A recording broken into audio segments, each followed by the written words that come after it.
जी, अस्सलाम वालेकुम। वाला एग्रीकल्चर यूट्यूब चैनल पर खुश आमदीद कहते हैं सब भाइयों को। दोस्तों छोटी-छोटी अपडेट वगैरह आपको दे रहे हैं, भाई कमेंट्स कर रहे हैं, कॉल कर रहे हैं। फेसबुक पर भी जो है वायरल हो रही है ये पोस्ट वगैरह कि गंदम का रेट्स जो है 3000 रुपया फ़ी मन के हिसाब से हुकूमत ने पाकिस्तान ने मुकर्रर किया। ये स्पेशली वीडियो दोबारा इसीलिए रिलेटेड बनाई जा रही है। इसी रिलेटेड मैं आपको बता रहा हूँ कि मज़ीद अपडेट्स देने के लिए चैनल को लाज़मी सब्सक्राइब करें ताकि आप तक ऐसी मज़ीद खबरें वगैरह मिलती रहें और आप ऐसे धोखा फ्रॉड फ़रेबों से बचे रहें। क्योंकि आपको पता है गंदम का जो मतलब फ़िक्स रेट है वो आपको जानना बहुत ज़रूरी है, क्योंकि आपको पता है अभी सीज़न चल रहा है तो ज़िम्मेदार जो हैं जो मतलब फेस वगैरह यूट्यूब कभी नहीं जिन्होंने देखी तो वो ऐसी बातों पर मतलब अमल वगैरह कर लेते हैं और इस पर तवज्जो देते हैं।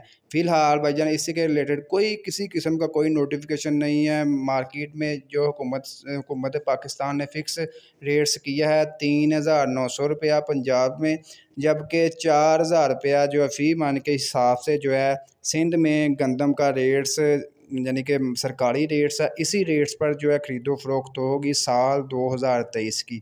तो दोस्तों ये आज की अपडेट आपको अच्छी लगी वीडियो को लाइक कर दें और ऐसी मज़ीद वीडियोज़ डेली देखने के लिए हमारे यूट्यूब चैनल वाला एग्रीकल्चर को लाज़मी सब्सक्राइब कर लें।